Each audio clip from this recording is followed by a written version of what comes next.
vous écoutez les podcasts d'Authentic Talent. Je suis Chloé Toiti, fondatrice d'Authentic Talent, qui est un cabinet de conseil en talent management, également distributeur officiel de Hogan Assessment en France. Et chez Authentic Talent, on a la chance d'accompagner des structures de toute taille et de tout secteur autour de leurs enjeux de sélection, d'accompagnement individuel ou collectif.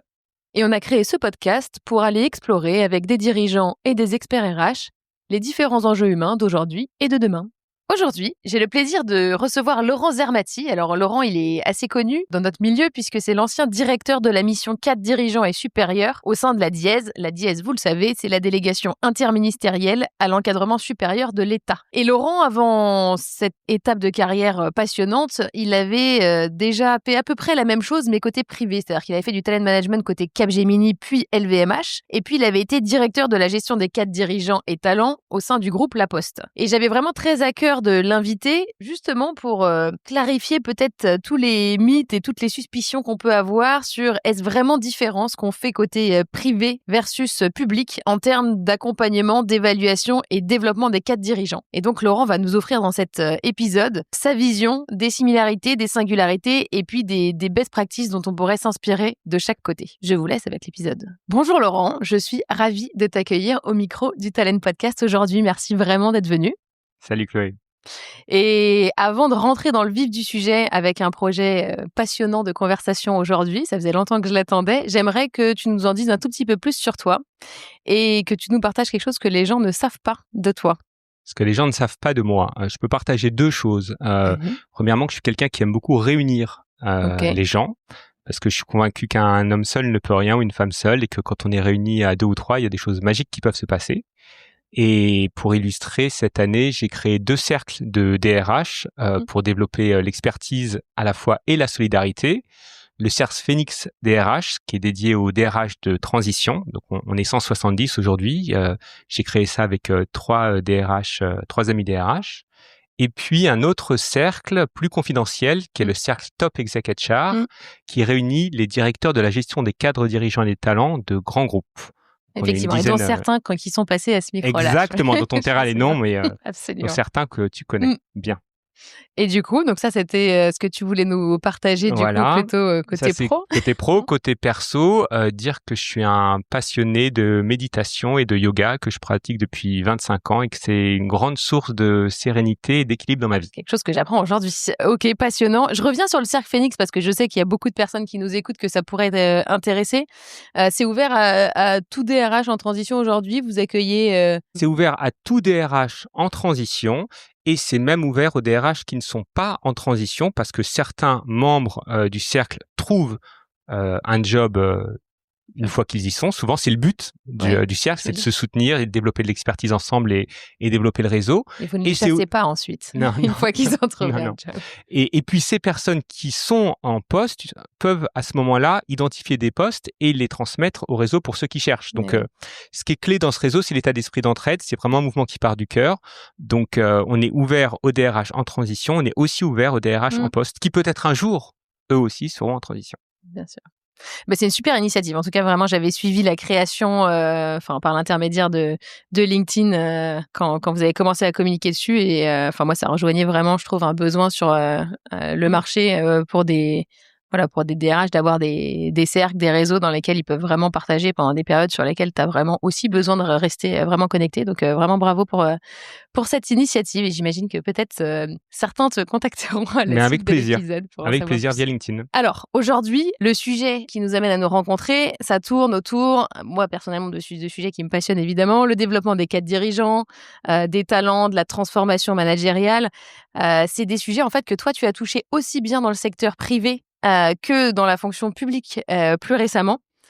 Et sans nous dévoiler tout maintenant, mais à quel point finalement, je sais que c'est la question que tout le monde se pose, à quel point c'est traité de façon différente d'un côté et de l'autre? Peut-être que je peux commencer déjà par les similarités, parce qu'à un certain niveau, on traite du même sujet qui est de développer des leaders et de développer leur capacité à autonomiser, à faire grandir leurs équipes. Ça, c'est la similarité dans les 2 mondes. Après, il y a des différences qui sont liées au système, aux cultures et au contexte. Si on prend le secteur privé, ce qui caractérise le secteur privé d'une entreprise, c'est le besoin de performance lié à un besoin de résultat, des clients, un contexte marché, des concurrents aussi. Et donc ça oblige à avoir un PNL qui est bon, à avoir un bon niveau de profitabilité. On n'a pas ça au niveau de l'État. Comment se mesure la performance de la fonction publique ? C'est une vraie question. C'est une bonne question. Et puis un autre enjeu dans le privé, c'est d'attirer, de retenir et de fidéliser les talents et de les développer pour atteindre les objectifs. Au niveau de l'État, spontanément, initialement, on a moins ce besoin dans la mesure où on est sur largement une population de fonctionnaires avec un emploi à vie. Évidemment, on les recrute et on les forme au meilleur niveau, notamment à l'entrée. On a des écoles qui sont fantastiques en France pour cela, mais il y a moins cette culture. Et avec l'arrivée de la dièse, depuis quelques années, on met en place toutes les pratiques de développement des cadres dirigeants, des talents et de la transformation managériale. Voilà. C'est passionnant. Est-ce que pour ceux qui ne connaissent pas, tu peux nous repréciser ce que c'est que la dièse ? Oui, alors peut-être avant de parler de la dièse, donner le contexte. La dièse, c'est un acronyme qui veut dire délégation interministérielle à l'encadrement supérieur de l'État. La dièse, elle a été créée en 2022 au moment de la réforme de la haute fonction publique qui a été initiée par le président en 2021. Avant que je dise 2-3 mots sur cette réforme, un petit panorama sur ce qu'est la fonction publique, parce que la haute fonction publique, et de qui on parle en fait. La haute fonction publique, c'est 15 000 personnes qu'on peut répartir en 3 catégories. On a la population des cadres dirigeants, on en a environ 1000. Les cadres dirigeants, ce sont les cadres qui sont nommés en Conseil des ministres le mercredi, et qui, ce sont des emplois à décision du gouvernement. Et pour illustrer, dans les ministères, ce sont les emplois de directeur d'administration centrale, de préfet, d'ambassadeur, de recteur d'université, de directeur d'agence régionale de santé, par exemple. Et puis, d'un autre côté, on a les patrons d'établissements publics, comme la SNCF, comme la Caisse des dépôts et consignations, comme EDF. D'accord. Donc ça, c'est les cadres dirigeants, environ 1000. Et puis, on a les cadres de direction. On a environ 2000 personnes. Et là, ce sont les emplois de chefs de service, de sous-directeurs, d'experts de haut niveau. Et puis enfin, on a 13 000 personnes qui constituent la population des cadres supérieurs. Donc voilà, 15 000 personnes pour la haute fonction publique. Et donc cette réforme de la haute fonction publique, pourquoi on a lancé une réforme de la haute fonction publique? Pourquoi le président a insufflé ça? Il y a 3 objectifs pour cette réforme. Le premier, c'est de décloisonner et de dynamiser les parcours dans cette haute fonction publique. Donc, c'est passé concrètement par la création d'un corps unique, le corps des administrateurs de l'État, et la disparition des 15 corps qui étaient entre autres le corps préfectoral, le corps des inspections, le corps des conseillers des affaires étrangères, par exemple. Et l'objectif, c'est vraiment de développer la mobilité interministérielle en ayant un corps unique. Donc ça, c'est le premier objectif. Le deuxième objectif de la réforme de la haute fonction publique, c'est de refondre la formation initiale de l'École nationale d'administration, donc l'ENA, qui est devenue INSP, Institut national du service public, par une approche centrée sur les compétences et la notion d'adaptation des profils au poste. Donc, je vais préciser ce que ça veut dire. Donc, ça veut dire quoi? La refonte, ça veut dire qu'en termes de recrutement, le concours a été refondu avec comme objectif de plus apprécier la compréhension des grandes transitions du monde contemporain, des grands enjeux du monde contemporain. Donc, les enjeux géopolitiques, les enjeux écologiques, les enjeux numériques, les enjeux démocratiques. Donc, apprécier la compréhension de ces enjeux, apprécier aussi les priorités de l'action publique et apprécier plus ces 2 éléments que la culture générale. Voilà. C'est intéressant parce qu'en fait, finalement, déjà dans les 2 premiers objectifs que tu nous cites, que ce soit la mobilité interministérielle, mais aussi, du coup, la refonte de cette formation et puis finalement de ce qu'on va attendre des cadres dirigeants, c'est des choses qui résonnent beaucoup avec ce qu'on voit côté privé. Alors, d'une autre façon, évidemment, avec d'autres mécanismes, mais déjà, ça... Les sujets sont en phase. Et l'idée, c'était d'arrêter de privilégier, selon l'endroit où on est né, la famille dans laquelle on est né, on part pas tous avec le même bagage, notamment en termes de culture générale. Donc, l'idée, c'était d'amener un peu plus d'équité dans ce sujet-là. Donc, le recrutement qui a été refondu pour l'ENA devenue INSP, la formation donc maintenant des compétences qui sont basées sur ces grands enjeux, ces grandes transitions, encore plus qu'avant, et notamment des compétences managériales qui sont transmises grâce au nouveau référentiel managérial dont on parlera. Et puis le dernier gros changement, qui est vraiment un bouleversement, c'est l'affectation de sortie. Tu sais que par le passé, c'est le classement de sortie au concours de sortie qui déterminait le choix de l'élève. L'élève choisissait dans quel ministère ou dans quel corps il allait aller selon son classement de sortie. C'est un peu comme médecine en fait finalement, non? Est-ce qu'on peut faire le parallèle? C'était. Ouais. Et aujourd'hui, on est revenu sur une approche, une affectation qui est beaucoup plus proche du privé, dans la mesure où ce sont maintenant les employeurs, donc les ministères, qui, selon les dossiers et sur entretien, choisissent eux les candidats qu'ils veulent et les recrutés qu'ils veulent avoir dans leur ministère. Donc on est sur quelque chose de plus classique et qui correspond plus à ce qu'on vit dans le privé. Okay. Donc tout ça s'est mis en place depuis la réforme. Donc ça c'est cette deuxième partie, deuxième objectif de la réforme, et ça c'est en cours. Et troisième objectif, et c'est là qu'on arrive à la création de la Diese, mieux développer et accompagner individuellement les hauts fonctionnaires dans leur parcours. Et donc la Diese a été créée à ce moment-là pour jouer le rôle de DRH groupe pour l'encadrement supérieur et pour coordonner, pour animer la politique des ressources humaines. Et elle s'appuie pour cela sur 3 éléments, on va dire. Premièrement, des lignes directrices de gestion interministérielle, on va dire que c'est la politique RH. Un réseau de délégués à l'encadrement supérieur au sein de chaque ministère. Donc, dans chaque ministère, on a entre 2 et 10 personnes à peu près qui vont jouer ce rôle d'accompagnement auprès des hauts fonctionnaires du ministère et porter la politique RH dans les ministères. Et puis, troisièmement, un modèle managérial que nous avons construit avec les équipes, à la fois les équipes de la Diese, les équipes dans les ministères et des cadres dirigeants de l'État. Voilà. Et moi, je suis arrivé à la Diese début 2022, donc à sa création. Enfin, plutôt, je suis arrivé en octobre 2022. Elle a été créée début 2022. Et j'avais comme mission de piloter et renouveler l'offre de services destinée aux cadres dirigeants et supérieurs, donc tout ce qui est formation, coaching, assessment. Bâtir la politique de talent management avec la gestion des viviers interministériels de talent. Et élaborer et déployer le premier modèle managérial interministériel de la haute fonction publique d'État. Sacrée feuille de route, évidemment un job passionnant, mais en plus sur lequel tu pouvais t'appuyer de ton expérience passée, de ce que tu avais vu aussi dans le privé, etc. Donc, je précise aujourd'hui parce que je sais que de la même façon que la première fois qu'on a échangé ensemble, Laurent, on peut avoir 1000 questions et envie de tout savoir. Et évidemment, dans le temps imparti, on ne pourra pas être ni exhaustif, ni complètement précis sur l'ensemble des éléments. Donc, je demanderai aux gens qui nous écoutent aujourd'hui d'être, patient et voilà, et de s'attendre à avoir un panorama. C'est vraiment l'objet de ce podcast. Et puis de peut-être pas hésiter à continuer à te suivre sur LinkedIn pour avoir plus d'éléments, te contacter, participer à des prises de parole. Mais voilà, je préfère le dire parce que on a tous 1000 questions en tête quand on commence à comprendre la feuille de route que tu as eue. Et on en couvrira une partie et puis on essaiera de le faire en plus de façon un petit peu vulgarisée. J'aimerais bien rentrer alors dans plusieurs des parties que tu as évoquées à l'instant, mais en commençant peut-être par le début, c'est-à-dire le recrutement des cadres dirigeants. On a des référentiels, on voit, je pense assez naturellement, comment est-ce que ça se passe côté privé. Est-ce qu'il y a quelque chose de très différent, tu vois? Qu'est-ce que tu peux nous dire des similarités et des différences dans toute la partie identification et évaluation des cadres dirigeants? Alors, un cadre dirigeant de l'État, il est nommé en Conseil des ministres les mercredis, et à partir du moment où il est nommé, il est révocable ad nutum, c'est-à-dire sans besoin de justification et immédiatement. Okay. Depuis une dizaine d'années, par le passé, le ministre choisissait un cadre dirigeant en concertation avec le président et le premier ministre.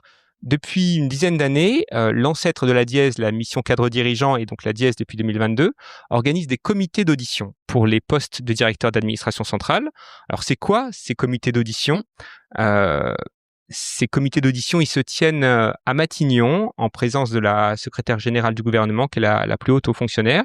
C'est un moment de 30 minutes où un cadre dirigeant va être apprécié par un collectif composé donc de cette secrétaire générale du gouvernement, de 2 ou 3 cadres dirigeants de l'État, un cadre dirigeant du ministère en question, souvent. Ça peut être le directeur de cabinet par exemple, mais ça peut être un ancien cadre dirigeant qui a occupé cette fonction. Donc on a la SGG, ces cadres dirigeants du ministère. On a aussi une personne représentant la Diese, et on a souvent une personne extérieure qui vient du privé, souvent un DRH du privé, pour amener un regard extérieur et neuf et un peu plus décalé sur la personne. Donc, vous invitez des DRH comme ça de façon régulière. Exactement. Moi, j'ai eu l'occasion d'inviter Jean-Michel Estrade, qui était l'ancien DRH d'Atos France. J'ai invité la directrice des cadres dirigeants de France Travail. Et puis, on en a d'autres qu'on fait intervenir et qui apportent un regard très éclairant et très intéressant. Donc, c'est un exercice très normé, en fait. Ça dure 30 minutes. Donc, durant 10 minutes, le candidat, il présente à la fois sa compréhension des enjeux du poste et quelques grandes lignes de la feuille de route qu'il mettrait en œuvre s'il était nommé, en faisant le lien avec ses expériences précédentes. Et pendant 20 minutes, il répond aux questions du comité. Et donc, pour un même poste, on peut recevoir entre 3 et 10 candidats. Et il y a tout un protocole, c'est à vivre, c'est assez étonnant parce que les auditions s'enchaînent. Donc, pour un même poste, il y a tout un protocole sur la façon dont les personnes rentrent, sont accueillies, sortent par une autre porte pour ne pas croiser la personne qui arrive par la suite.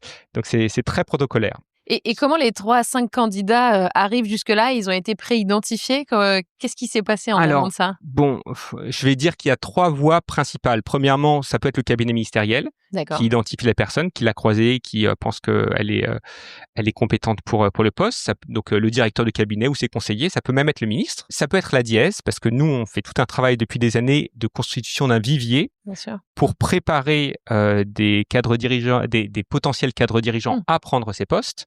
Et puis, ça peut être aussi une candidature spontanée. Donc, tout simplement, la personne qui sait que ce poste va se libérer et qui écrit soit au cabinet ministériel du ministre, soit à la dièse. Voilà. Ok, d'accord, ok. Donc, passionnant. Donc, il y a ces auditions qui se déroulent. Voilà. Donc, ça, c'est pour les comités d'audition. Et puis après, on a aussi des commissions d'aptitude. Et ça, c'est plus pour le ministère de l'Intérieur et le ministère de l'Europe où on a effectivement... sur le même principe, des rencontres en 30 minutes avec des cadres dirigeants et on considère qu'ils sont aptes ou pas aptes. Et puis après, il y a affectation, mais par la suite. Ce n'est pas immédiat. Ok.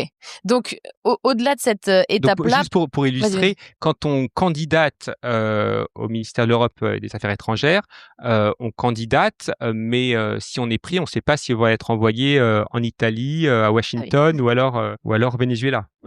Okay, ça voilà, on émet des préférences.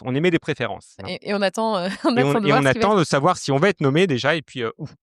Donc du coup, enfin pour résumer sur cette partie recrutement des cadres dirigeants, il n'y a pas d'assessment, d'étape de validation, on va dire semblable à ce qu'on retrouve dans le privé? Alors, en fait, ça dépend. Bien souvent, il y a une notion d'instantanéité, c'est-à-dire que le départ du poste n'a pas forcément été préparé et donc on peut faire un assessment, mais comme il y a un enjeu de prise de poste très court, on ne le fait pas ou alors on le fait après. Ça, c'est toujours possible. Et le comité d'audition peut préconiser fortement qu'un assessment soit fait après.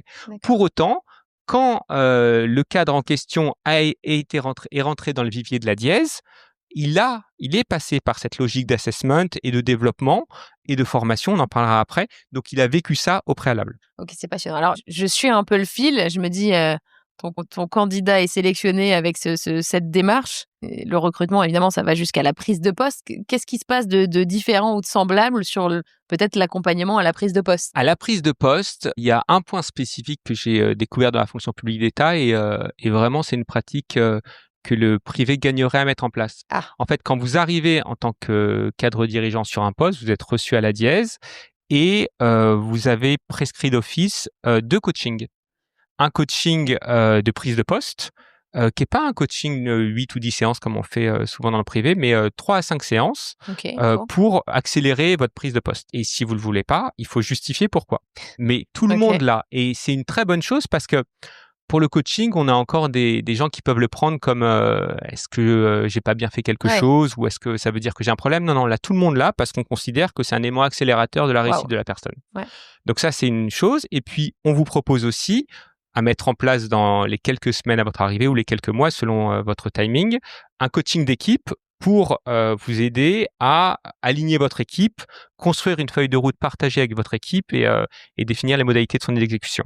Donc, c'est systématique en fait. La proposition est systématique. Je ne dis pas que tous le font, mais c'est proposé systématiquement et si on ne le fait pas, il faut avoir une bonne raison pour ne pas le faire. Et du coup, je suis curieuse, parce que évidemment, quand on a le choix, il y a beaucoup de personnes qui refusent ou pas? Il y en a une grande partie qui acceptent parce qu'en fait, il y a beaucoup de hauts fonctionnaires qui sont très intéressés à se développer, qui connaissent et qui voient les bienfaits du coaching et qui sont très partants, très preneurs. Évidemment. Bon, donc, donc une culture en fait du coaching qui est quand même assez mature par rapport à ce qu'on peut retrouver. Voire des fois plus. Oui, sur cette partie prise de poste, oui, c'est vraiment c'est admirable. Comme tu disais, on ferait bien de s'en inspirer partout. Bon, et après, on a classiquement le séminaire d'intégration de la communauté des cadres dirigeantes, en collectif, en collectif exactement, des ateliers avec des experts sur des thématiques variées comme l'intelligence artificielle, l'espionnage économique de la Chine, les cyberattaques, comment s'en prévenir. On a plein de thématiques différentes sur des ateliers, des formations, voilà. Et ça, c'est assez classique par rapport à ce qui se fait en entreprise aussi. Ça veut aussi dire qu'en tant que cadre dirigeant, tu es encouragé à tisser des liens, à créer du réseau et de l'entraide avec d'autres cadres dirigeants. Alors, tu es encouragé parce que ces moments-là le permettent, mais tu vas le faire moins facilement que dans le privé parce que tu ne vas pas prendre la même disponibilité parce qu'il y a une notion d'immédiateté, de réactivité extrêmement forte. C'est peut-être une des choses qui différencie aussi ma perception, de mon point de vue, je suis resté que 3 ans, mais les cadres dirigeants de l'État, on attend d'eux encore une plus grande expertise qu'on attend des cadres dirigeants du privé. Parce que quand le ministre appelle ou quand le directeur de cabinet appelle, vous devez répondre n'importe quand et vous devez avoir la réponse vous-même dans la plupart des cas. Donc, en direct, sans forcément pas solliciter les équipes. Prendre 3 jours ou prendre 5 jours de formation comme ça peut se faire dans le privé, c'est des choses qui sont pas très envisageables dans leur état d'esprit pour ces besoins de réactivité, de disponibilité auprès du ministre et du cabinet ministériel. Ouais. Et c'est passionnant parce qu'on compare déjà avec, c'est vrai que la population des cadres dirigeants ne sont pas non plus des gens qui ont, surtout dans les phases de prise de poste, qui ont un temps infini, mais je comprends que c'est encore plus présent à ce niveau-là. Je m'interroge quand même parce qu'on parlait des comités d'audition, de la façon dont on recrute des cadres dirigeants. En termes d'attendu, tu vois, qu'est-ce qu'on attend d'un cadre dirigeant ? C'est quoi le référentiel peut-être de compétences attendues ? Est-ce qu'il est très différent de ce sur quoi on a tendance à attendre des cadres dirigeants dans le privé ? Sur un certain nombre de sujets, notamment les sujets managériaux, on est très proche. Et si les auditeurs vont sur le site de la Diese regarder le modèle managérial, ils seront pas surpris sur un certain nombre sur beaucoup d'aspects. On peut le trouver en ligne facilement. Oui, donc je recommande d'y aller parce qu'en fait c'est une source d'information très précieuse. Et si surtout tout ce qui est soft skills, notamment développement des qualités relationnelles, de coopération et autres, il y a plein de choses qui sont complètement réplicables qu'on a mises dans le référentiel, réplicables dans le privé, j'entends.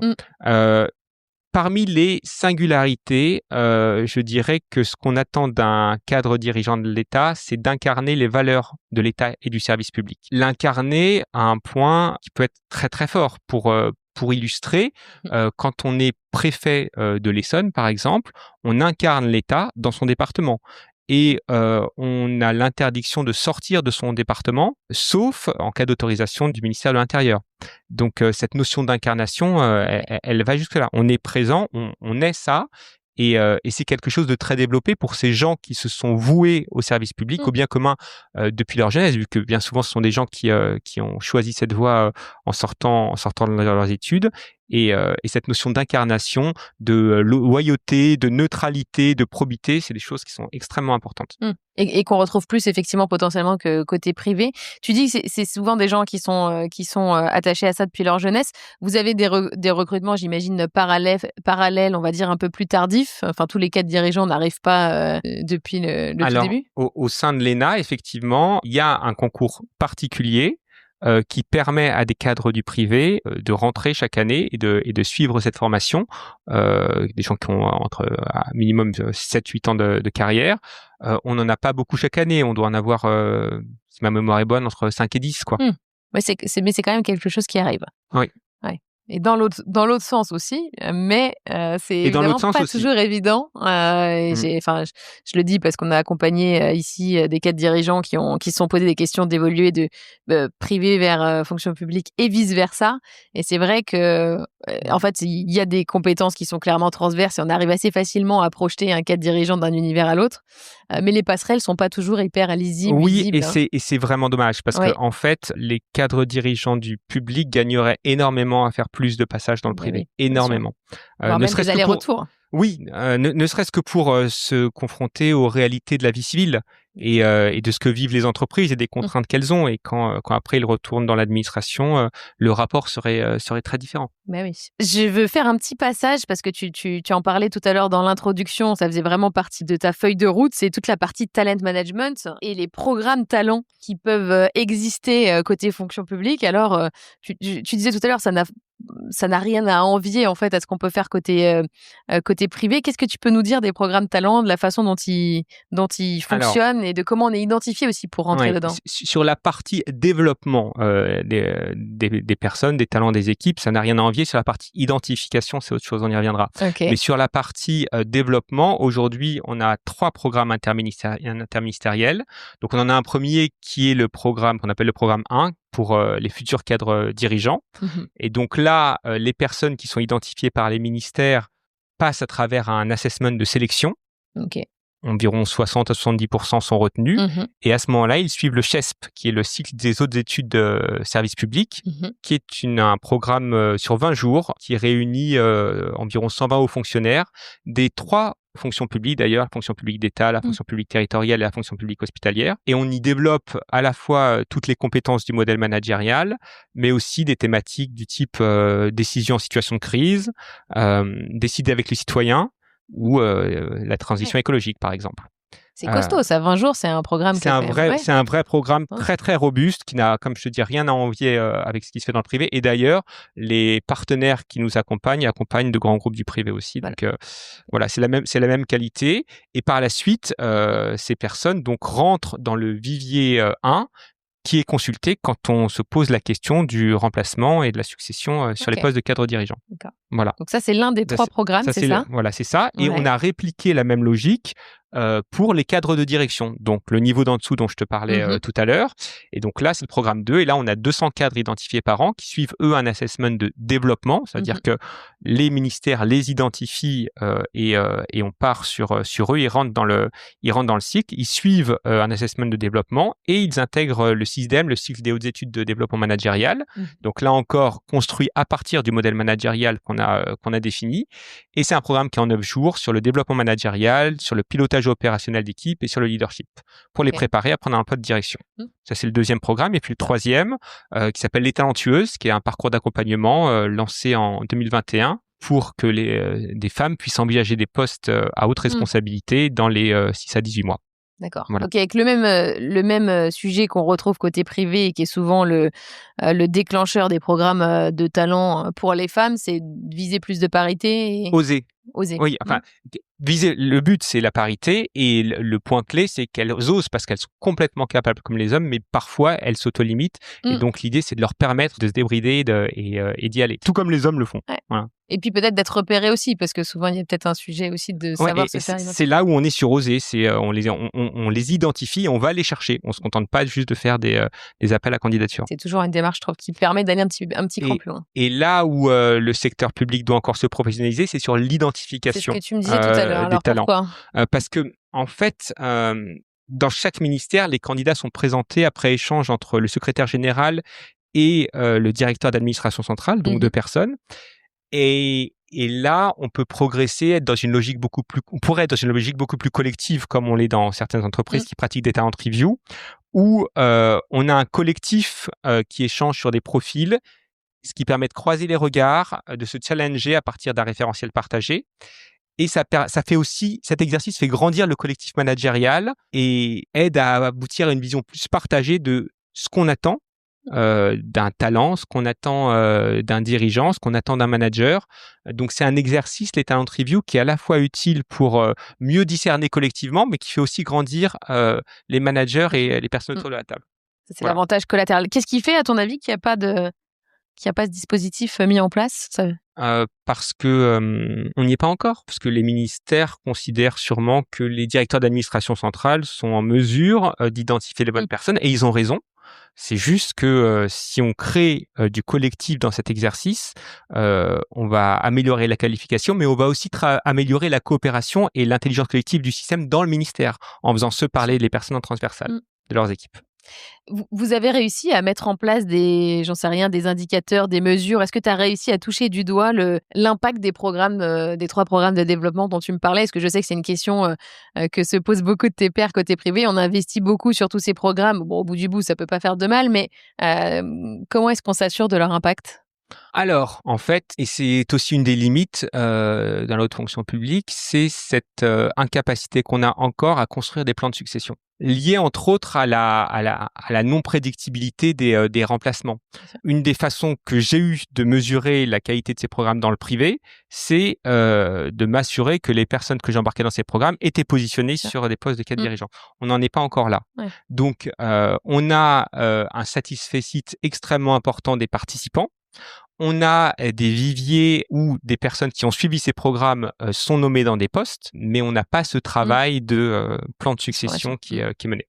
Et qui est toujours effectivement l'un des indicateurs. Enfin, on peine à trouver d'autres mesures vraiment objectives. Mais je pense, on doit être, je sais pas le chiffre exact, mais à minima. Peut-être 30-40% de personnes qui sont dans le programme 1, qui sont nommées après sur des postes de cadre dirigeants. Après, est-ce que c'est dans les 6 mois? Est-ce que c'est dans les 2 ans? Tu vois, il y a aussi une question de durée. Mais après, c'est chacun son rythme et puis il faut la bonne opportunité et le bon moment, quoi. Bien sûr. Ouais, et puis bon.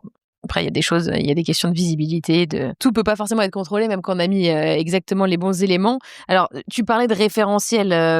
Je reviens sur un sujet de tout à l'heure. Hein, je rétropédale un tout petit peu, mais tu parlais de référentiel managérial et de transformation sur le plan managérial, qui était une vraie ambition. Moi, je parle avec beaucoup d'entreprises au quotidien qui, justement, sont... ce matin encore, tu vois, qui sont en train de se dire comment est-ce que, pour certains, je construis un référentiel d'attendu que les gens s'approprient. Mais au-delà de ça, des entreprises qui ont déjà des attendus sur lesquels ils ont planché, qui a demandé pas mal d'investissements, mais qui ont du mal à voir se concrétiser dans les faits une vraie transformation des comportements. Qu'est-ce que toi, tu as vu comme pratique sur le sujet de la transformation managériale? Qu'est-ce que tu pourrais nous donner comme inspiration? Ce que je peux dire, c'est ce qu'on a fait, ce qui reste à faire, ce que j'ai pu voir d'intéressant dans d'autres environnements. Ce qu'on a fait aujourd'hui, c'est qu'on a posé les bases de la culture managériale, avec ce modèle qui est aujourd'hui utilisé, ce modèle managérial, qui est aujourd'hui utilisé dans tous les comités d'audition et dans toutes les commissions d'aptitude des emplois à décision du gouvernement. Donc, ça fait partie, c'est la grille de critères de sélection. C'est pas les seuls, évidemment, mais ça en fait partie. On a constitué un dispositif qui s'appelle Parcours et Carrière, qui évalue et qui oriente chaque haut fonctionnaire tous les 6 ans par un processus, on va dire, d'assessment et de développement internalisé. Et là encore, le modèle managérial sert de grille d'évaluation, de grille d'appréciation. Et ça, c'est proposé à tous les 6 ans? À chaque haut fonctionnaire tous les 6 ans. C'est ça. Donc aujourd'hui, on a eu 1000 hauts fonctionnaires qui ont été appréciés et développés ainsi depuis 2023. Ce modèle managérial, il sert aussi de base aux 300 cadres à potentiel que j'évoquais dans les programmes précédents, donc ceux du programme 1 et ceux du programme 2. Le modèle managérial, il était la base de la construction de ces 2 cycles. Et pour mener les assessments, il est aussi l'élément repère sur lequel les assesseurs s'appuient pour mener leurs assessments. Et puis, aujourd'hui, il fait partie des socles de compétences à évaluer pour recruter les élèves de l'INSP, donc l'ACCENA, et il est aussi utilisé par les ministères lors des entretiens d'appréciation. Bon, il est bien intégré, en fait, si je comprends, un petit peu partout. Il est bien intégré. Bon, moi, j'ai une forme de frustration par rapport à ça parce que d'un côté, on pourrait se dire que c'est très bien. De l'autre, ce qui transforme réellement managérialement, c'est de mener et de déployer des conversations authentiques avec toutes les équipes. Donc là, il y a un début de sensibilisation sur certains publics, mais on n'a pas encore déployé ce que j'appelle les conversations transformances dans tous les ministères. Donc ça, que tu as pu observer ailleurs? Que j'ai pu observer dans certains environnements, mais je pense notamment parce que j'ai fait j'ai fait un tour, un benchmark auprès de pas mal de grands groupes récemment, et il y a une initiative qui m'a marqué. Ce que j'ai pu voir, c'est que dans la plupart des entreprises, on formalise une culture, un modèle managérial, des principes, on traduit en comportement, et après on déploie des éléments de conversation et des formations à différents niveaux. Ça, c'est l'approche classique. Est-ce que ça marche Toujours la question. Moyennement, insuffisamment. Oui. Moi, je trouve ça assez frustrant de mon point de vue. Pourquoi ? Premièrement, à mon sens, parce que les équipes dirigeantes font insuffisamment le travail sur elles-mêmes pour incarner ces principes. Tout à fait. C'est-à-dire mettre en cohérence ses propres comportements, les comportements qu'on souhaite voir chez ses collaborateurs, les mettre en pratique soi-même. C'est la notion d'exemplarité. C'est le premier outil managérial et il n'est pas facile. Donc, c'est pour ça que c'est difficile. Et puis, on veut encore, et je me mets là-dedans, et ça fait partie de nos limites et des choses qu'on a dépassées, à mon avis, on veut former les collaborateurs. On veut faire adopter par nos collaborateurs des idées, des pratiques, des comportements, au lieu d'engager des conversations authentiques et de comprendre les freins réels. Parce que le système demande parfois une chose, mais crée des conditions pour que ça ne soit pas possible. Donc, il y a beaucoup d'injonctions contradictoires, inconscientes ou invisibles qui freinent à ces mouvements-là. Donc, moi, une des expériences que j'ai pu voir et que j'ai trouvé très inspirante, c'est chez un groupe de luxe qui a pris le temps de déployer un format de conversation authentique. Donc, ils n'ont pas décrit la culture, ils ont défini des territoires culturels. Je vais en citer 2-3, le beau, l'artisanat, la bienveillance. Et ils ont organisé des conversations, alors à la fois en équipe naturelle, donc un patron et ses équipes, mais aussi entre pairs, qui n'est pas d'enjeu hiérarchique, et sous d'autres formats encore. D'accord. Et dans ces conversations, il y a 3 questions qui sont posées à ces personnes. Premièrement, quelles sont les pratiques au quotidien que chacun a en lien avec le territoire culturel en question? Quels sont vos dilemmes par rapport à vos pratiques? Quelles sont les injonctions contradictoires que vous rencontrez? Et puis, que vivez-vous par rapport à ces pratiques et par rapport à ces dilemmes? Donc, si je dois illustrer, par exemple, si je prends le territoire de l'artisanat, qui est forcément associé à l'exigence, pas faire d'erreur, faire quelque chose de parfait, ça peut être très positif en termes d'exigence, mais il peut y avoir aussi des notions de micromanagement, de non-délégation, de non-bienveillance, qui peuvent être allées avec. Donc, pouvoir avoir un espace où on explicite ces difficultés, ça fait progresser l'organisation. Et sur ces conversations, il n'y a pas de reporting qui est fait. Les RH ne participent pas à la plupart de ces échanges parce qu'il y a un présupposé qui est que le fait de tenir ces conversations impactantes dans l'organisation va faire grandir collectivement. Bien sûr. Voilà. Donc, quand tu dis les RH ne participent pas, ça veut dire qu'elles sont facilitées par le manager ou quelqu'un d'autre? Je me rappelle plus exactement, mais si ma mémoire est bonne, je pense qu'à un certain niveau, il y a peut-être des gens extérieurs et à un certain niveau, ça peut être l'équipe naturelle, quoi, qui reçoit des consignes pour avoir un échange. C'est passionnant. Alors, j'avais pas entendu cette démarche-là et je la trouve assez riche parce que sinon, ce que tu décris dans la frustration du manque de transformation parce qu'il n'y a pas assez, entre guillemets, d'incarnation, d'exemplarité au plus haut niveau, etc.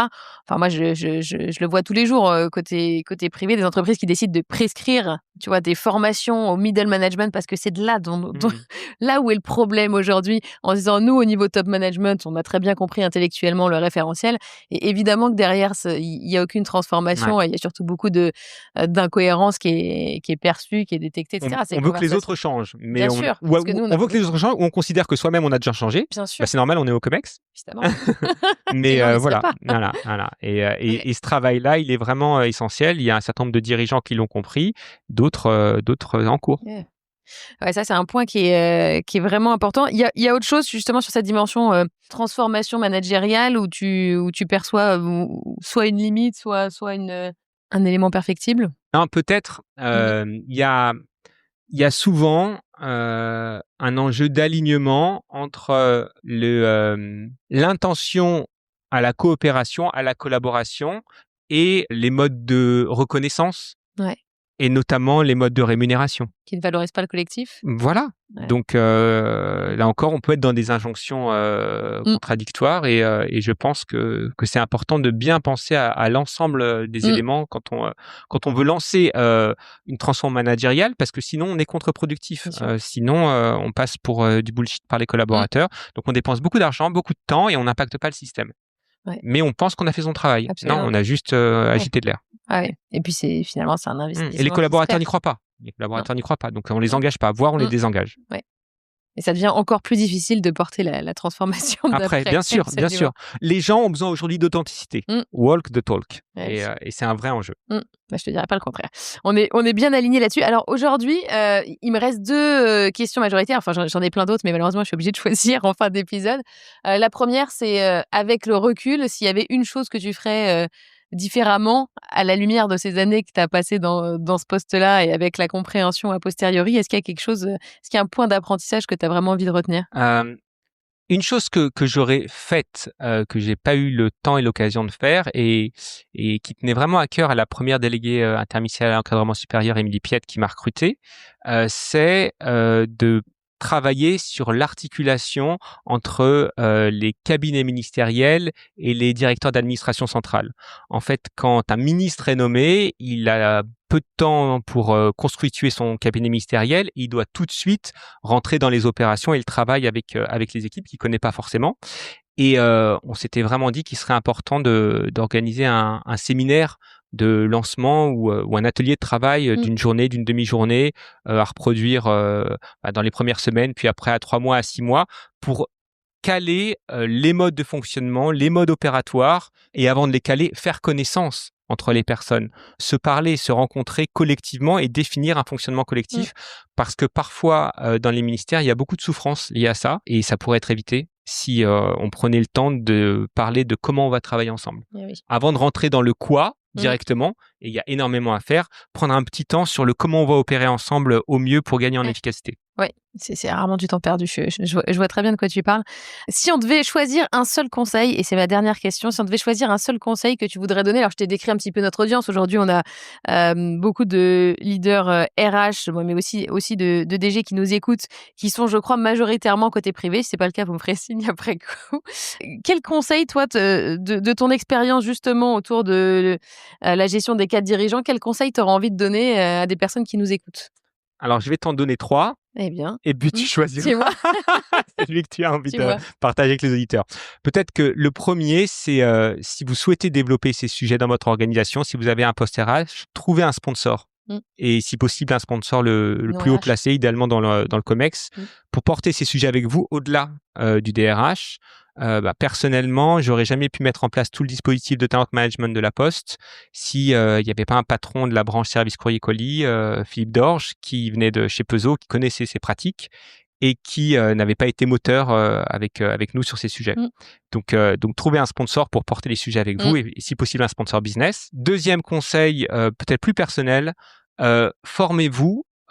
Si ces sujets de développement des cadres dirigeants, de développement des talents vous intéressent, dans une bonne école de coaching.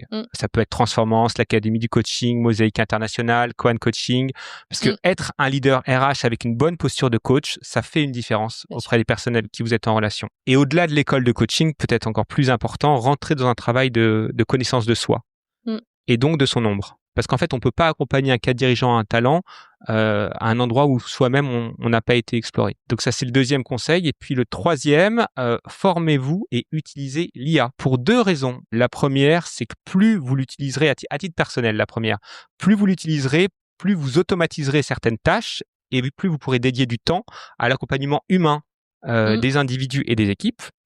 Et puis après, en tant que RH, je pense qu'on a une énorme responsabilité et un leadership à porter, vu ce qui va arriver. L'IA, c'est une révolution technologique qui va être majeure, sûrement plus importante que l'électricité, qui nécessite une révolution culturelle et notamment une révolution dans l'apprenance. Chacun doit rentrer dans un état d'esprit d'apprenant et doit apprendre tous les jours. Donc nous, en tant qu'RH, on a une responsabilité culturelle à accompagner ça. Et dernier conseil, pensez l'IA comme un collègue, pas comme un outil. Ouais, merci. Alors, ça rejoint une conversation qu'on a eue sur l'IA et voilà, j'apprécie beaucoup ta vision et de rappeler à quel point c'est crucial aujourd'hui pour des leaders RH que vraiment de s'emparer du sujet et pas juste de le suivre entre guillemets d'un petit peu loin. Je te remercie beaucoup, Laurent. On a évidemment 1000 autres points dont on pourrait se parler sur ce sujet-là, mais j'inviterai évidemment les personnes à revenir vers toi. Puis moi, je vais garder des questions pour plus tard, en off. Merci beaucoup pour cet épisode. Merci à toi. Merci de m'avoir donné l'opportunité de partager tout ça. Et puis, à bientôt.